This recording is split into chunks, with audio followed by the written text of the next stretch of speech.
ఇంకా అందులోంచి తీసుకోవడానికి ఏమీ ఉండదు. మీరు బ్రతుకుతారు, మీకు ఉద్యోగాలు కూడా వస్తాయి, మీకు పెళ్ళిళ్ళు అవుతాయి, మీరు కారులో కూడా తిరుగుతారు, మీరు అమెరికా కూడా వెళ్ళొచ్చు. బట్ నీ జీవితం నథింగ్ అయిపోతుంది. చివరిలో కూర్చొని నేనేం సాధించాను అని అనుకుంటే నథింగ్. స్టీవ్ జాబ్స్, మీరు ఇంటర్నెట్లోకి వెళ్ళి చూడండి, చనిపోయేటప్పుడు బాధపడింది అదే స్టీవ్ జాబ్స్.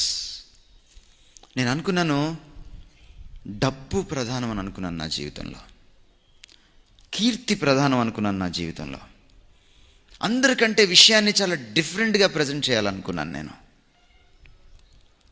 ద బెస్ట్ చూపించాలి ప్రపంచానికి అనుకున్నాను.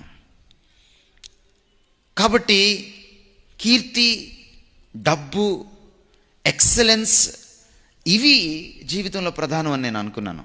కానీ ఈరోజు క్యాన్సర్ వ్యాధితో బాధపడుతూ ఈ మంచం మీద కూర్చొని నాకు విషయం అర్థమైంది, ఇవి కాదు ప్రాముఖ్యం.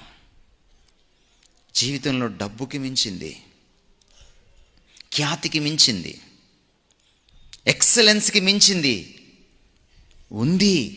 వీటన్నిటిని నేను ఇప్పుడు తీసుకొని వెళ్ళలేకపోతున్నాను. అవన్నీ కూడా నాకు సంతోషాన్ని ఇవ్వలేకపోయాయి. I regret about my life. Apple phone మీరు పట్టుకుంటే, యాపిల్ ఐప్యాడ్ మీరు పట్టుకుంటే, యాపిల్ ప్రోడక్ట్స్ మీరు పట్టుకుంటే, the best in the world, the best. ప్రపంచానికి ద బెస్ట్ ఎలక్ట్రానిక్ గ్యాడ్జెట్స్ ఇచ్చినటువంటి స్టీవ్ జాబ్స్ అంటున్నాడు, my life is not the best. నా లైఫ్కి నేను బెస్ట్ ఇచ్చుకోలేకపోయాను. There is no meaning in my life. What is missing? What is missing? జీవితానికి ఏది అర్థాన్ని ఇస్తుందో ఆ కీలకమైన విషయమే మిస్ అయిపోయింది. That is God. అందుకనే సొలొమన్ అంటున్నాడు, మొదటి విషయం, మీరు నిజంగా ఒకవేళ అర్థాన్ని పొందాలి జీవితంలో అని అనుకుంటే, ఆ జీవితానికి కర్త అయిన ఆయన, అందుకని ఆయన వాడే పదజాలం ఏమంటాడంటే, దేవుణ్ణి తలుచుకోండి అనట్లేదు ఆయన, దేవుణ్ణి స్మరించుకోండి అనట్లేదు. హీ సో స్పెసిఫిక్, చాలా స్ట్రైట్గా మాట్లాడుతున్నాడు ఆయన. నీ సృష్టికర్తను స్మరించుకో. ఎందుకు సృష్టికర్త అనే పదజాలం వాడాడు ఆయన?